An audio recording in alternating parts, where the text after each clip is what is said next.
Bonjour, mon cinématographe a posé ses valises au Festival de Deauville qui fête cette année son 40e anniversaire et comme à chaque édition, plusieurs personnalités américaines étaient présentes pour des hommages qui leur étaient rendus, parmi lesquels le comique américain Will Ferrell, la star de Ricky Bobby, Roi du circuit, de Frangin Malgré ou encore de Anchorman, issu du Saturday Night Live, est devenu une véritable star.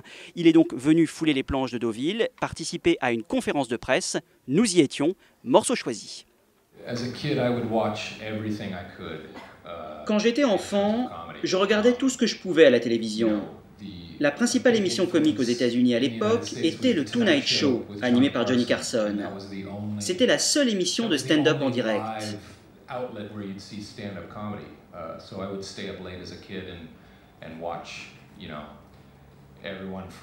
J'ai ensuite beaucoup regardé Jerry Seinfeld, Bill Cosby, Steve Martin.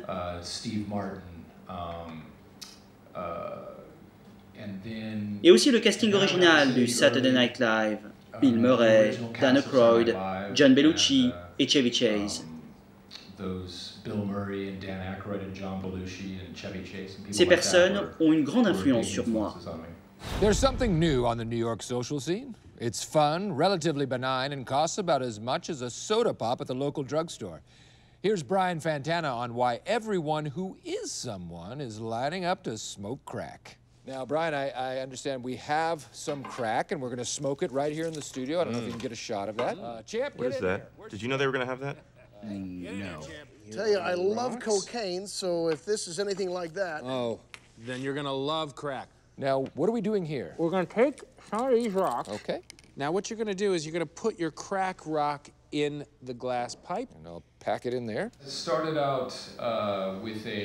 J'ai débuté sur scène à Los Angeles avec une troupe d'improvisation qui s'appelait les Groenings et qui avait une grande réputation aux États-Unis.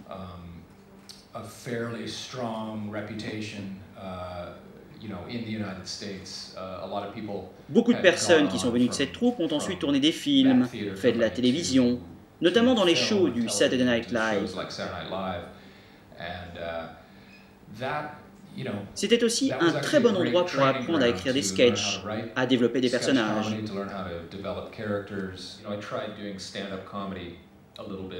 J'ai commencé par faire du stand-up, en écrivant des sketchs et des impros. J'ai eu de bonnes expériences, mais aussi des expériences horribles où personne ne riait. Je pense qu'il y avait 60% de bons moments et 40% de mauvais. Mais je me suis rendu compte que je pouvais faire rire les gens. Et je me suis dit alors qu'il y avait quelque chose à creuser.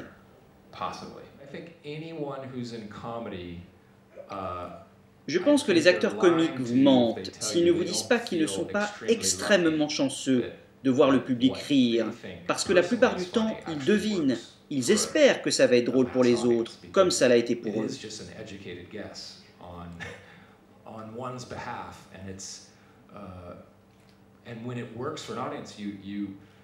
Souvent, je parle avec d'autres comiques qui ont les mêmes réactions que moi lorsque le public rigole. Waouh, ça a marché! Et non pas, ouais, je savais que ça allait fonctionner, je suis tellement bon. À ce moment-là, on se dit surtout qu'on va pouvoir bosser encore une année. Will Ferrell n'est pas seulement un comique, c'est aussi un imitateur. Il s'est fait connaître aux États-Unis notamment par ses imitations mémorables de George Bush.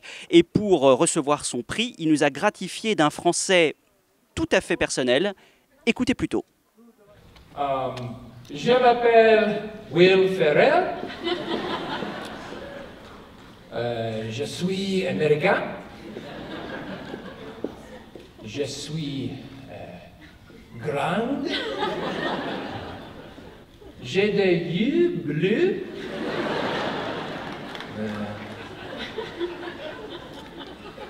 J'ai une barbe. Barbe. J'aime le petit fromage. Okay. Merci. We are in Normandy. L'addition, s'il vous plaît.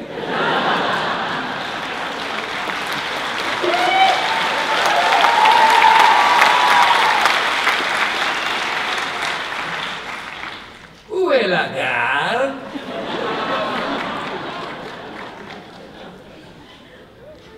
Où est la tour Eiffel? Deauville, c'est fou, non?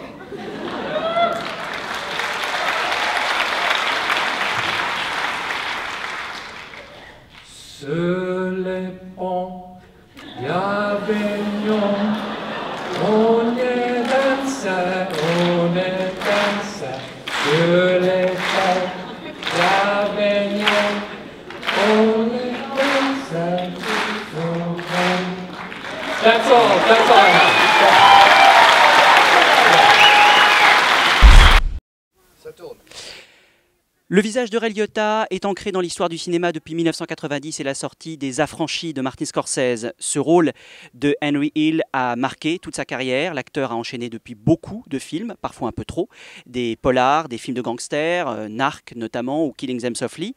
L'acteur était sur les planches pour un hommage qui lui a été rendu. Il a participé à une conférence de presse. Morceau choisi. As far back as I can remember, I always wanted to be a gangster. Hey, Mom, what do you think? You look like a gangster. Quand j'étais plus jeune, je suivais à la lettre la méthode de l'acteur. Je vivais le personnage, je le ramenais à la maison. Il restait toujours en moi, constamment. Même sa voix m'accompagnait. Et plus vous vieillissez, plus vous commencez à réaliser que faire travailler votre imagination vous rend plus fort. C'est comme un muscle. Plus vous l'utilisez et plus vous êtes meilleur. Vous n'avez plus qu'à lâcher prise et voir ce que ça donne sur le tournage, même s'il s'agit avant tout de travail. Au début de ma carrière, quand je suis parti à Los Angeles, on ne m'a rien proposé pendant 5 ans, à part des soap-opéras. Je me suis mis alors à étudier. Quand j'ai décroché mon premier rôle pour Dangereux sous tout rapport, je suis retourné bosser.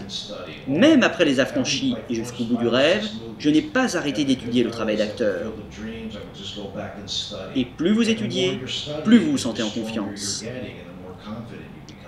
By the time I grew up, there was $30 billion a year in cargo moving through Idlewild Airport. And believe me, we tried to steal every bit of it. What do you do? I'm in construction. He's not Jewish. Mazel tov. Je n'ai jamais voulu être acteur. Quand je suis allé à la fac, je devais choisir plusieurs matières. Il y avait des maths, de l'histoire, mais moi je voulais faire des études d'art. Et il se trouve que dans la colonne d'à côté, c'était l'art dramatique.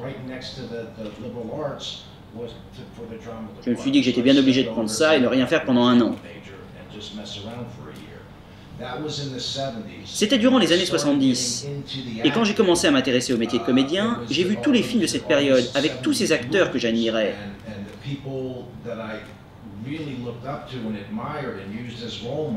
Gene Hackman, Robert Duvall, De Niro, Pacino, Anthony Hopkins, Vanessa Redgrave, tous ces grands acteurs que je regardais durant cette période m'ont, à leur insu, montré la voie et donné l'envie d'être comédien. J'ai pu travailler avec beaucoup d'entre eux par la suite et je suis extrêmement chanceux d'avoir pu tourner avec de tels acteurs.